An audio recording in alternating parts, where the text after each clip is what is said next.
So I promise this is the last one of the list of stories that I want to tell over the next few weeks.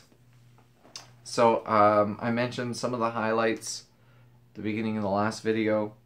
I was just finishing off, and this one will be short, I promise, of a couple of the kids' experiences that we used to work with, and I want to get their permission to share their stories. But one of them, we were standing around praying one time before we were doing some children's ministry, and one of them literally like fell right out. Just we're all standing there and literally fell right out, face first into the ground, and like chipped his tooth.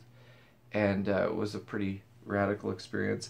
And another one, we were sitting around, I can't remember if we were praying or if we were just talking, but we were in this room and there was a few people there, and she stood up and started running across the room right at the wall, just like the wall behind me, like nowhere to go. In fact, it was in a basement and it was below the grade, so like literally like stood up and ran about 3 steps across the room and then stopped and looked around, and she was kind of embarrassed, and she said she was running to go play with the kids on the playground, and that was super cool.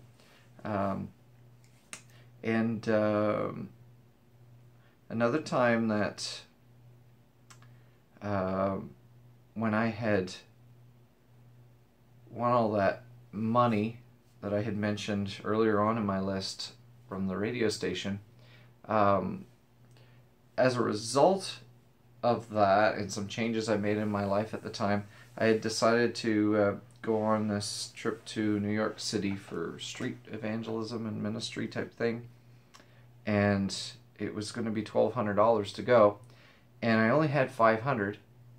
And at the time, I was being taught a lot about giving, and the Lord loves a cheerful giver, and sowing and reaping financially, and I really genuinely went all in for that. And I wouldn't quite say that I'm all about that anymore, but I do love to give. If you know anybody that knows me, you know that I love to give. I love to give as the Lord leads, because it's usually in my life something unusual or something surprising or unexpected, and the reactions are usually priceless. Think about it. Anyway, so I ended up giving this close friend of mine who I really admired at the time my $500 that I had, and before, actually I think it was the night before the trip, it all came in, $1,200 to go.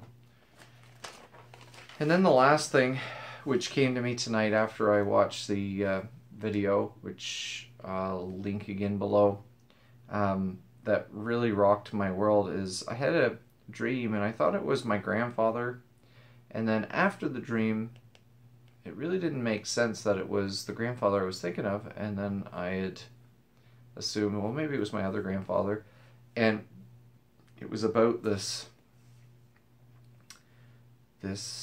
big secret where people were not wealthy, but they were extremely powerful, that they had this influence that really, until you could face death willingly, you really weren't accepted, or really weren't free, or really weren't graduated almost. And that's another story I'd like to tell, and I think something changed in me after I had that video, and I'll share more about that when I do the video. But I believe that God is good. I believe that the enemy thinks that he has the upper hand, and I'm convinced that God's sitting up there with his arms crossed and laughing, because he will have the last laugh. And those of us who do believe, we will know him and see him for who he is. Thanks for watching.